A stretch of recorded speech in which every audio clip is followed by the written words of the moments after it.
Now, Franklin Mkwanja back on this. Kabando mentioned something about voter rebellion and anger. Is that what we saw when it comes to the turnout? Because there was a concern that this is the lowest turnout in the last 3 elections. Yeah, slightly true, depending on how you look at it. Perhaps from some regions you can see, like I was conversing with Honorable Kabando here and says in constituents of Mkuruweni, only 42%. So that's quite low.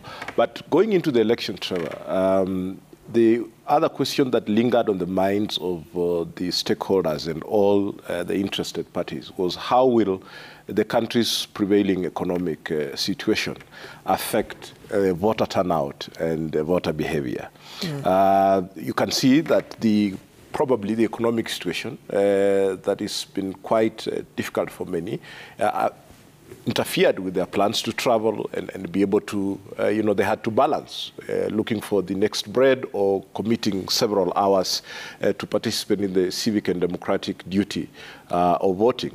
So that has been answered already. On the issue of the behavior, I think would be fair to say that what Honorable Kabando is alluding to in terms of the voter behavior is actually correct. And that may be attributed to the keenness of William Ruto's campaign, particularly in the Kikuyu Mount Kenya region, where his message of the access to the formal economy and the actions of commission or omission by his boss and blaming the handshake and the BBI, the priorities in government, he squarely put it on his boss and his friend, the brother Raila Odinga. And that seems to have resonated with the voter behavior. Looking at who are Mount Kenya voters, they are the ones who operate largely in the micro, small, and medium enterprises. And the Jubilee government policies, like borrowing on the local market, made it very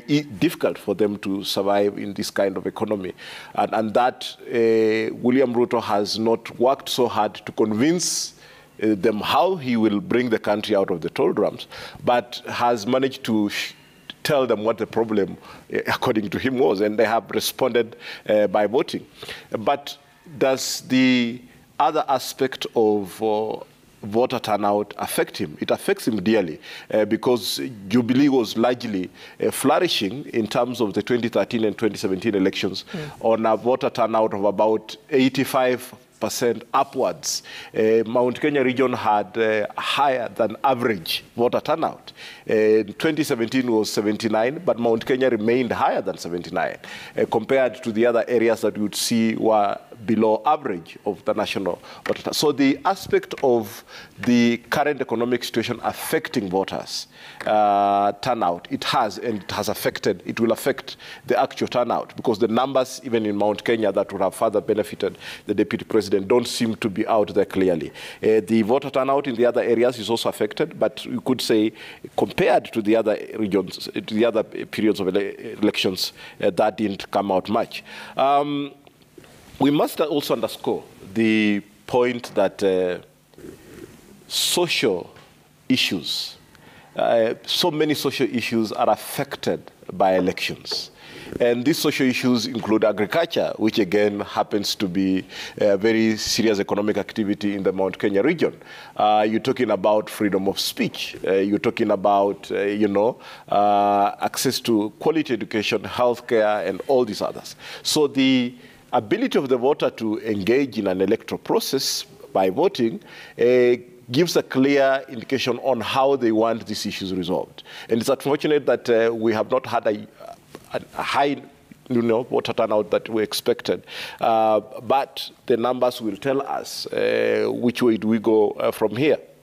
Yeah.